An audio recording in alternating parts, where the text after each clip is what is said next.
ഗുരയാസ്ഥാൻ എന്ന ഗ്രാമമാണിത്. कहा चाहिए गली उली बना दी, रोड बनाइए, सब नली उली बना दीजिए, आप क्या है? ഈ ഗ്രാമത്തിലെ ആളുകൾ പറയുന്ന പ്രധാനപ്പെട്ട പ്രശ്നം ഞങ്ങൾക്ക് ഒരു റോഡില്ല എന്നുള്ളതാണ്. റോഡില്ല എന്ന് പറയുമ്പോൾ അവർ ചൂണ്ടിക്കാണിക്കുന്ന ഒരു വിഷയമുണ്ട്. ഭരിക്കുന്ന നിതീഷ് കുമാർ ഞങ്ങൾക്കൊന്നും ചെയ്തു തരുന്നില്ല. ഈ മണ്ഡലത്തിൽ MLA ആയി വിജയിച്ചത് തേജസ്വി യാദവിൻ്റെ പാർട്ടിക്കാരനാണ്. അദ്ദേഹവും ഞങ്ങൾക്കൊന്നും ചെയ്തു തരുന്നില്ല.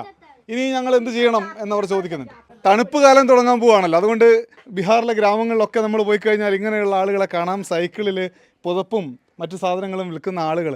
मेहनत करते हैं 2 रुपया होबे करेगा, न कर मेहनत करेंगे नहीं होगा।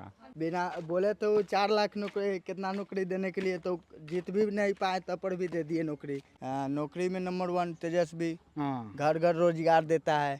जीतने से पहले भी रोजगार दिया। എല്ലാ വീട്ടിലും തൊഴിൽരഹിതരുണ്ട്.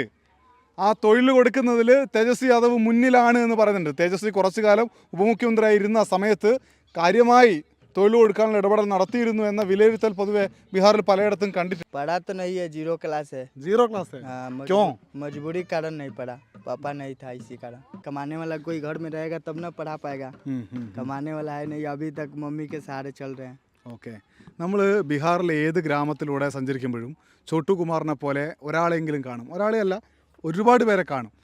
ക്ലാസ്സിൽ പോകാൻ സ്കൂളിൽ പോവാത്ത, അതിന് സാഹചര്യമില്ലാത്ത നിരവധി പേരെ കാണുമെന്നുള്ളതാണ് വലിയ സങ്കടം. എന്തായാലും അവരും പ്രതീക്ഷിക്കുന്നുണ്ട് ഒരു ഭരണമാറ്റം ഉണ്ടാവും, ഞങ്ങൾക്ക് ജോലി കിട്ടും. അതായത് പഠിക്കാൻ സ്കൂളിൽ പോകാത്ത ആളുകൾ പോലും ഞങ്ങൾക്ക് ജോലി കിട്ടും എന്നൊരു പ്രതീക്ഷയോടെ നിൽക്കുന്നു എന്നതാണ് ഗ്രാമങ്ങളിൽ ഇപ്പോൾ കാണുന്ന ഒരു കാഴ്ച. പ്രശാന്ത് കിഷോർ കൈസേ? प्रशांत किशोर ये सब नहीं आएगा, ये तो वोट कटवा है।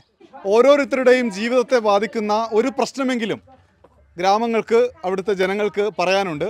എന്തായാലും നമ്മൾ അടുത്ത ഇടത്തേക്ക്, അടുത്ത ഗ്രാമത്തിലേക്ക് യാത്ര ചെയ്യുകയാണ്. വോട്ടർ സൈക്കിൾ ഡയറി യാത്ര തുടരുന്നു ബീഹാറിലൂടെ.